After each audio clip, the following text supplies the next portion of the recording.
11ஆம் வகுப்பு பொதுத் தேர்வு முடிவுகள் வெளியாகியிருக்கின்றன. மாணவர்கள் பதிவு செய்திருந்த செல்போன் எண்களுக்கு SMS மூலம் தேர்வு முடிவுகள் அனுப்பி வைக்கப்பட்டிருக்கின்றன. tnresults.nic.in மற்றும் dge.tn.gov.in மற்றும் results.digilocker.gov.in ஆகிய இணையதளங்கள் வாயிலாக தேர்வு முடிவுகளை மாணவர்கள் தெரிந்து கொள்ளலாம். மேலும் இணையதளங்களில் பதிவு எண் மற்றும் பிறந்த தேதியை பதிவு செய்து தேர்வு முடிவுகளை தெரிந்து கொள்ளலாம் என்றும் அறிவித்திருந்தனர்.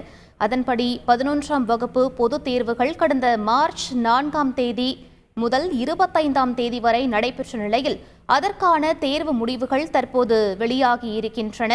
கடந்த ஆண்டு 90.93% மாணவர்கள் தேர்ச்சி அடைந்த நிலையில் இந்த ஆண்டு 91.17% மாணவர்கள் தேர்ச்சி பெற்றிருப்பதாக தகவலானது வெளியாகி இருக்கிறது. முக்கிய செய்தியாக பார்த்து கொண்டிருக்கிறோம்.